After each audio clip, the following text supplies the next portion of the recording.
Permanent hair removal at Anos. Flat 25% off. Call 970-389919.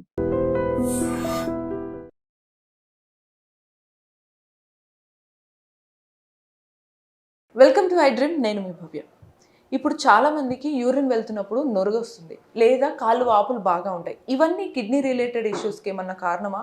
ఈ details తెలుసుకోవడానికి Medicover నుంచి senior consultant nephrologist doctor Arun Kumar Dindi మనతో ఉన్నారు. ఆయన అడిగి ఫుల్ డీటెయిల్స్ తెలుసుకుందాం. నమస్తే సార్. నమస్తే అండి. సార్, కిడ్నీ ఇష్యూస్ వల్ల అనేక రకాలు వస్తాయా, లేకపోతే వేరే హెల్త్ ఇష్యూస్ వల్ల కిడ్నీ డ్యామేజ్ అవుతుందా అనేది ఒక క్వశ్చన్ సార్. ఇప్పుడు ఇందాక మనం అనుకున్నట్టుగానే యూరిన్ వెళ్ళేటప్పుడు నొరగ రావడం, కాళ్ళు వాపులు, ఇవన్నీ కిడ్నీని డ్యామేజ్ చేస్తున్నట్ట ఏమంటారు సార్ వీటిని? సో సిమ్టమ్స్ వైజ్ చూసుకుంటే అండి, యూరిన్లో నొరగ కానివ్వండి, కాళ్ళు వాపు, ఒక్కొక్కసారి మొహం వాపు, ఈ సిమ్టమ్స్ అన్ని ఏంటంటే కిడ్నీకి రిలేటెడ్ ఇష్యూస్ ఉంటే ఈ సిమ్టమ్స్ వచ్చే అవకాశం చాలా ఎక్కువ. అంటే ఎక్కువ ఎట్లాంటి ఇష్యూ వస్తే ఈ సిమ్టమ్స్ వస్తుంటాయి సార్? రైట్. సో ఇప్పుడు మనకి ఏంటంటే ఫస్ట్గా మనము యూరిన్లో ఫ్రాతింగ్ కానీ నొరగ కానీ అనుకోండి.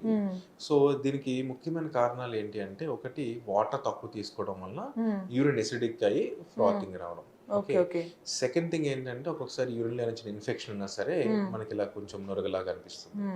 తర్వాత థర్డ్ది ముఖ్యంగా మనం ఎలర్ట్ అవ్వాల్సిన మెడికల్ దీని మీద చూసుకుంటే, యూరిన్ లో ప్రోటీన్స్ లీక్ అవుతుంటాయి. ఇదే మెయిన్ వరీ అన్నమాట. సో యూరిన్ లో ప్రోటీన్స్ లీక్ అయినప్పుడు కూడా యూరిన్ లో నొరగ వచ్చే ఛాన్స్ ఉంటుంది. ఓకే. సో నార్మల్ గా మనందరికీ తెలుసు, ప్రోటీన్స్ అంటే బలము, మనకి స్ట్రెంగ్త్, ప్రోటీన్ డైట్ ఎక్కువ తీసుకోండి అని చెప్తూ ఉంటాం. సో ఈ మనకి ఎప్పుడైతే కిడ్నీ నుంచి ప్రోటీన్స్ లీక్ అవుతున్నాయో, సో అంటే కిడ్నీ ఒక ఫిల్టర్ అనుకుంటే, ఈ ఫిల్టర్ లో ఉండే స్మాల్ పోర్స్ ఏవైతే ఉన్నాయో, ఈ ప్రోటీన్స్ అందులోంచి నార్మల్ గా అయితే పాస్ కాలేవు. అంటే ప్రోటీన్ మాలిక్యూల్ సైజ్ పెద్దది, ఈ ఫిల్టర్ లో ఉండే హోల్స్ చిన్నవి. ఓకే. బట్ ఎప్పుడైతే ప్రోటీన్ యూరిన్ లో కనిపిస్తుందో, అంటే ఈ ప్రోటీన్ పాస్ అవుతున్నట్టేగా ఫిల్టర్ నుంచి. అంటే మనం ఏం అర్థం చేసుకోవచ్చు అంటే, ఫిల్టర్ హోల్స్ పెద్దవైపోయి, అంటే ఇది ఒక స్ట్రక్చరల్ డ్యామేజ్. అంటే స్ట్రక్చరల్ డ్యామేజ్ ఎప్పుడైనా మనం కరెక్ట్ చేయడం అనేది చాలా కష్టం. ఓకే. సో ఫంక్షనల్ గా ఏదైనా తగ్గినప్పుడు మనం ఏదైనా చేసుకోవచ్చు, ఒక స్ట్రక్చర్ పోయింది అనుకోండి చాలా కష్టం. సార్, మరి ఈ కండిషన్ ఎందుకు వస్తుంది సార్? మోస్ట్లీ స్ట్రక్చరల్ డ్యామేజ్ అనేది ఏ కండిషన్స్, ఏ రీజన్స్ వల్ల అవుతుంది? సో దీనికి కూడా ఎట్లా ఉంటాయంటే, మీరు ఫస్ట్ అడిగినట్టు కిడ్నీ డ్యామేజ్ వల్ల మిగిలిన ఆర్గన్స్, లేకపోతే మిగిలిన ప్రాబ్లమ్స్ వల్ల కిడ్నీ డ్యామేజ్ అని అడిగారు చూసారా? అట్లానే దీనికి కూడా ఏంటంటే, ప్రైమరీగా కిడ్నీలో ప్రాబ్లం ఉండడం కానివ్వండి, లేదా సెకండరీగా కిడ్నీ ఎఫెక్ట్ కానివ్వండి. ఓకే. అంటే ఉదాహరణ ఫర్ ఎగ్జాంపుల్ డయాబెటీస్ వల్ల సిస్టమిక్ డిసీజ్ అంటాం. అంటే డయాబెటీస్ వల్ల ఏ ఆర్గన్ అయినా ఎఫెక్ట్ కావచ్చు, కాళ్ళ నుంచి కాళ్ళ వరకు. Okay. Suppose diabetes in combination with ఒక బ్యాడ్ హైపర్ టెన్షన్, ఇవి ఎలా ఉన్నాయనుకోండి. ఓకే. సో ఇప్పుడు ఏమైతే అంటే, ఈ ప్రెషర్ అంతా, high sugar, high blood pressure, ఇవన్నీ మన ఫిల్టర్ ని కంటిన్యూస్ ఒత్తిడికి గురి చేస్తుంది. ఓకే. ఈ ఎక్స్టర్నల్ స్ట్రెస్ ఇదేదో 1-2 days లో అయ్యేది కాదు, ఓవర్ మంత్స్, ఇంకా ఓవర్ ఇయర్స్ అని కూడా అనొచ్చు. అప్పుడు స్లోగా ఏమవుతుంది అంటే, ఈ ఫిల్టర్ అనేది డ్యామేజ్ అనేది స్టార్ట్ అవుతుంది. ఓకే. సో ఇది సెకండరీ కాజెస్. ప్రైమరీ కాజెస్ ఏంటంటే, కొన్ని కిడ్నీలోనే కొన్ని డిసీజెస్ ఉంటాయి. అంటే గ్లోమెరులర్ డిసీజ్ అంటాం. అంటే ఇవి డైరెక్ట్ గా ఈ పుట్టడమే కిడ్నీలో ఉంటాయి. ఈ బేస్మెంట్ మెంబ్రెయిన్ ని, ఈ ఫిల్టర్ ని డైరెక్ట్ గా మనకి డ్యామేజ్ చేయడం జరుగుతుంది. ఇది యూజువల్గా ఏంటంటే ఇమ్యూన్ మీడియేటెడ్ ఉంటాయి. ఓకే. అంటే కొంత రకమైన యాంటీబాడీస్ అన్నవి మనకి బయట ఇన్ఫెక్షన్ ఫైట్ చేయడానికి ఉపయోగపడాల్సిన యాంటీబాడీస్ ఈ కిడ్నీలోకి వెళ్ళి ట్రాప్ అయిపోయి, ఫిల్టర్ దగ్గర ట్రాప్ అయిపోయి స్లోగా ఫిల్టర్ని డ్యామేజ్ చేయడం జరుగుతుంది అనమాట. ఓకే. ఇలాగ అబ్నార్మల్గా యాంటీబాడీస్ ప్రొడక్షన్ అయినప్పుడు, ప్రైమరీ గ్లోమెరులర్ డిసీజ్ ఉన్నప్పుడు కానివ్వండి, మనకి కిడ్నీ డ్యామేజ్ అవుతుంది. ఓకే.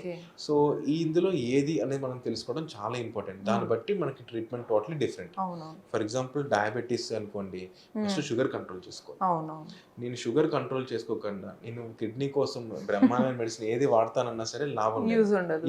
ఎందుకంటే ఎంత వాడినా సరే దీని ఇది అనేది బ్యాలెన్స్ చేయడానికి ఉండదు. దీని డిమాండ్ అనేది, అదే సప్లై అనేది ఎక్కువగానే ఉంటుంది, డ్యామేజ్ చేసే సప్లై. సో సార్, ఇప్పుడు మరి ఒకవేళ ఇది ఇలానే పెరిగితే, ఆ ఫిల్టర్ అనేది డ్యామేజ్ అయితే కిడ్నీలో, ఆ ప్రోటీన్ రిలీజ్ అయిపోయి ఎక్కువ ఎక్సెస్ అయిపోతే నెక్స్ట్ వచ్చే కాన్సిక్వెన్సెస్ ఎలా ఉంటాయి అంటారు?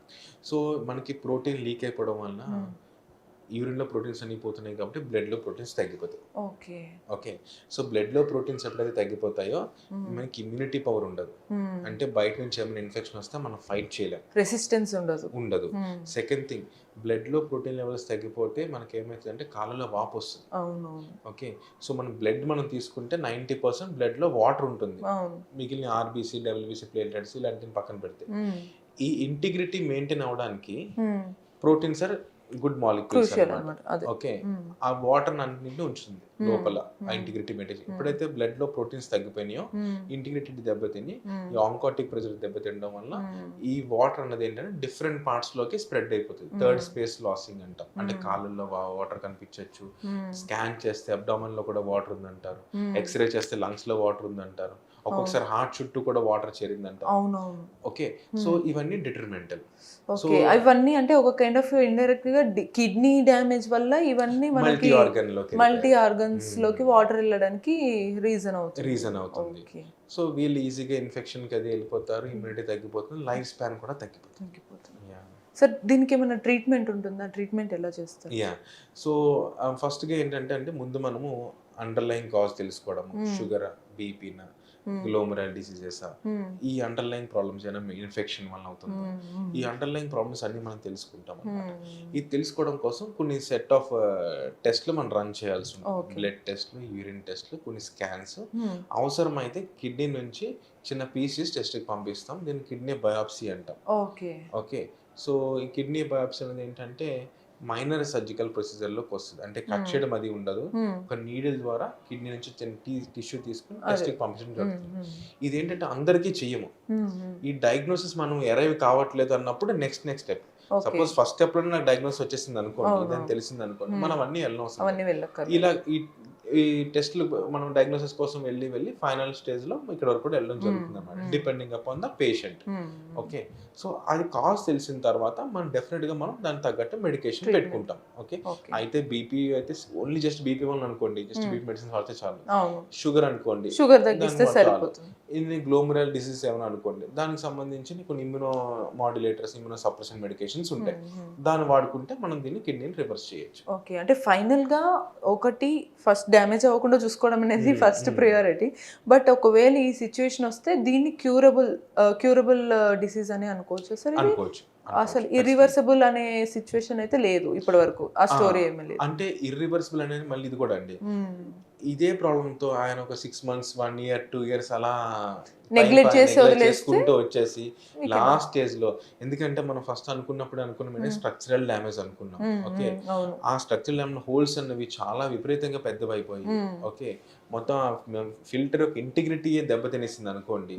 ఓకే, అప్పుడు యూరిన్ లో ప్రోటీన్సే కాదు, యూరిన్ లో బ్లడ్ కూడా కనిపిస్తుంది. Okay, so that is extreme case అన్నమాట. యూరిన్ లో ప్రోటీన్ లీక్, యూరిన్ లో అన్ని అయిపోయిన తర్వాత దెన్ మనం ఏంటంటే ఎప్పుడైతే స్ట్రక్చర్ డ్యామేజ్ అయిపోయిందో, అదే సింపుల్ మనకు సామెత ఉంది, చేతులు గాలిన తర్వాత ఆకులు పట్టుకొని ఉపయోగం లేదు, దెన్ అప్పుడు డయాలసిస్, ట్రాన్స్ప్లాంటేషన్ ఇవన్నీ కూడా వస్తాయి. Okay, so serious. ఏ ఇష్యూస్ అయినా మనం వినొచ్చు, కానీ కిడ్నీ అనేది ఎంత ఇంపార్టెంట్ అనేది మనకి ఒక్కొక్క ఇష్యూ తెలిసిన తర్వాతే అర్థమవుతుంది సార్. సో ఫైనల్గా మనకి ఏంటంటే లైఫ్లో చాలా ఇంపార్టెంట్ థింగ్స్ ఉంటాయి, బట్ అందులో ఫస్ట్ మన బాడీలో ఉన్న ఆర్గన్ చాలా ఇంపార్టెంట్. కిడ్నీని జాగ్రత్తగా చూసుకుంటే మనం ఫర్దర్గా వచ్చే ఇష్యూస్ అన్నిటినీ కూడా అవాయిడ్ చేయడానికి చాలా ఈజీ వేస్ ఉంటాయన్నమాట. సో ఫస్ట్ మన హెల్త్ కండిషన్ ఎలా ఉందో చూసుకోవడం మనకు చాలా ఇంపార్టెంట్.